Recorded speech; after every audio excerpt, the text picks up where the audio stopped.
If you have a spreadsheet that you'd like to extract maybe some of the data, but it's not, say, first name, last name kind of thing, maybe it's the first letter of of a column. You can do that, and so let's take a look how.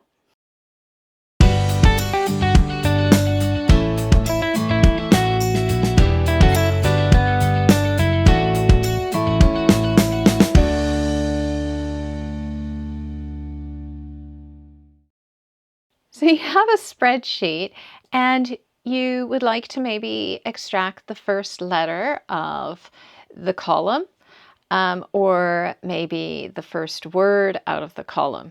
So as I said, there's a couple of ways to do this. Well, there's two ways. This is just one method, and this is using a calculation or a formula.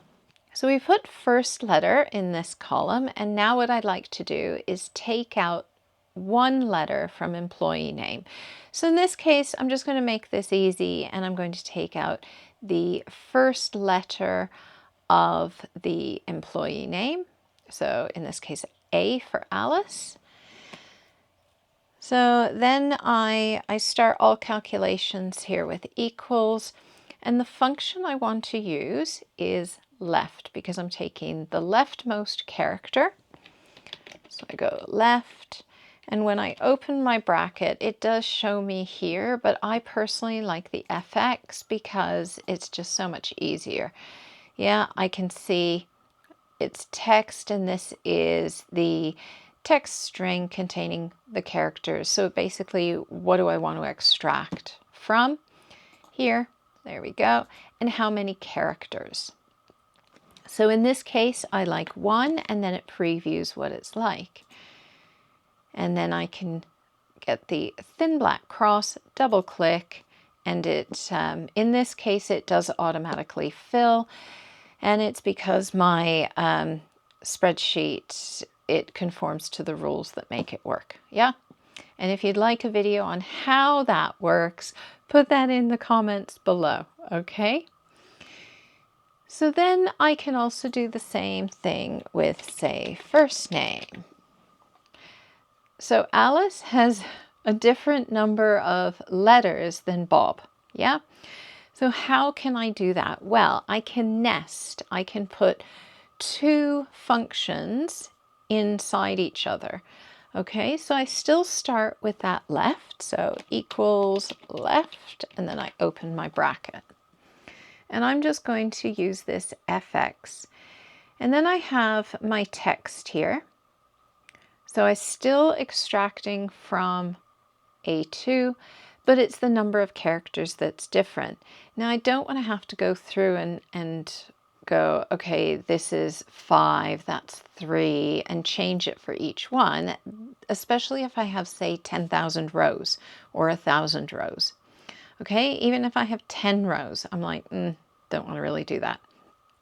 So what I do instead is in number of characters, I would like it to calculate how many I need.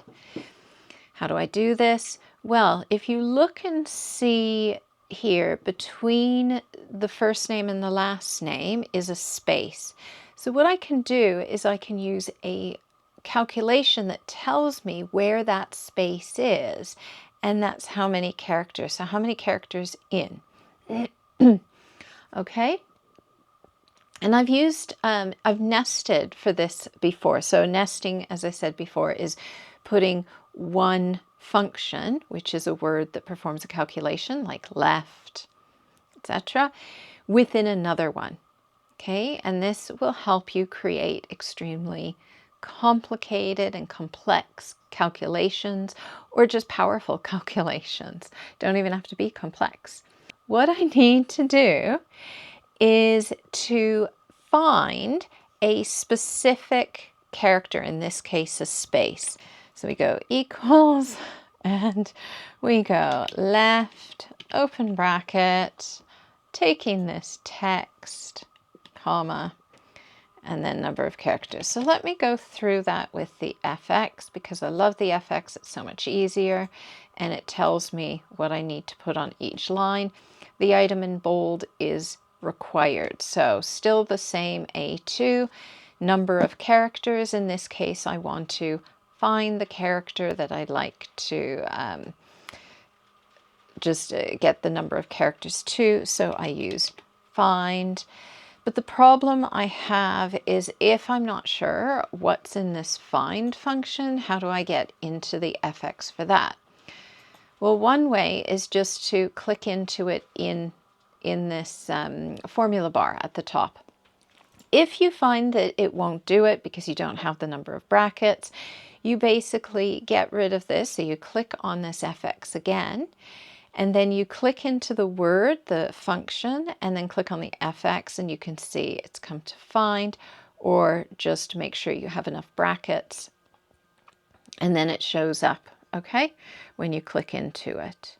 So this one is find text. So what text do I want to find? It says use double quotes to match the first character. So I want to find a space. Now it's going to put quotes around it. So if you're typing this out without using this, this little wizard here, you need to put the quotes in yourself. That's another reason I love this wizard, because it does things for you. Within text, I choose the same cell because I want to find the space between Alice and Johnson. And then the starting number. Now, if I don't put anything in, it starts at 1. So let's see what happens if I don't put anything in. I can then click back on left here, and it changes this little wizard so that it's showing me. And you can see I have Alice. Now, I think if I click on OK, I might even have like Alice with a space. And I don't see this until I say copy it and I paste values, right? But if I just fx again here, if you look at the quote, there's a little bit of a space, which means it might not be exactly what I want, but it just means in this find here, and if I click on the find, it changes the wizard. I might want to change my start number to 2 instead of 1.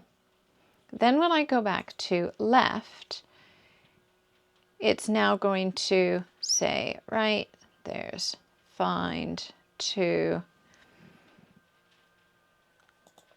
or if I go 0,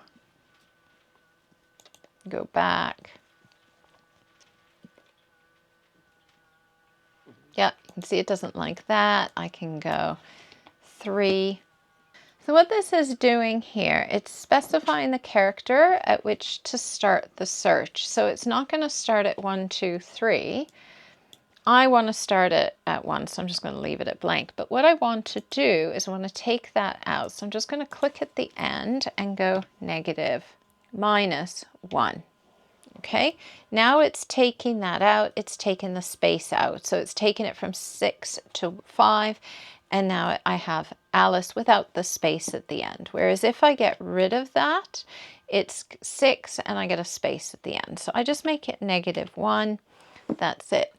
So this is how I create calculations this is how I create nested calculations. Is I start looking at what I want to do, and if there's a function that does it in Excel, and then I embed them with each other so that where I want to put that calculation or perform that action, I put it in. So here I wanted the find number of characters, or the number of characters, I wanted to find it, and then I start manipulating it, in this case with the -1.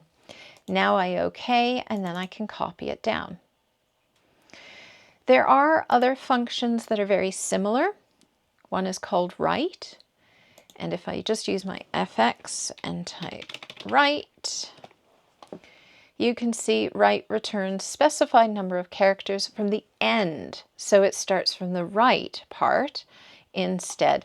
And at one point I was asked, how can somebody extract? So it was a bunch of, I think it was people's names, but at the end was their phone number, as in their work extension. and they wanted to extract a list with the extension in a separate column. So we used the right one because it was always 4. Right, so we have right and then 4, and you can see the text and then the number of characters. So let's try that. Okay, so we've got the text, and I'm just going to use this one, and the number of characters, just 1. Oh, wrong one. I'm just going to cut and paste that down, and I'm going to put right here. Yeah. Now you can see it's just extracted the software number to this. Yeah. There's another one called mid. And it doesn't necessarily take it from the middle. What it does is it takes it from a specified starting point. So it returns the characters from the middle of a text string, giving a starting position and a length. So it's not necessarily the direct middle. It could be 2 characters in. And again, I've used this one when somebody had a column. So a lot of times this is data that has been exported from an enterprise level database, and a team needs to manipulate it for their reporting, for meetings, business meetings, within internal business meetings, etc. So in order to do that, they don't want to talk to the reporting team to get something customized. They need to just do this quickly on a monthly basis or whenever the boss asks for it. So this is mid.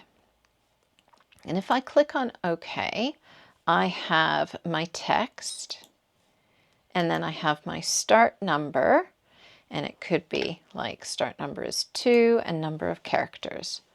So this is just going to give me, not so good, whatever 5 characters from the second character. But what if I wanted the surname, so the last name? I'd have to find the space within there. So remember that was find. I'm just going to put open and close brackets so it knows that it's a function. Click on find, and now find a space within the text. So remember, if you're not using this little FX wizard, you have to put the quotes in yourself. Starting number is fine. I don't want to OK this. I want to go back to the mid. So that's my starting number, and then number of characters. This one, I just want the rest of the characters. So I could put something in like 20. Yeah, or 50, or whatever that you think. So you can see it's done that. And this one, you can see there's a space at the beginning. I'm like, I don't want that. So remember what I did last time with the minus? I'm going to choose +1, and then that's great. Maybe I choose 30 here. And I could actually be a bit more clever with this and get the exact number, only because sometimes I like to challenge myself. So this one, what I can do is I can take my number of characters here, and actually, yeah, I'm going to put that in there. Yeah. So it's 7 is the number. And what I want to do is find out the total length. So how many characters total is in this? So I'm going to say, I'm going to use something called len. And then I'm going to subtract that. So len is the returns the number of characters within a text string.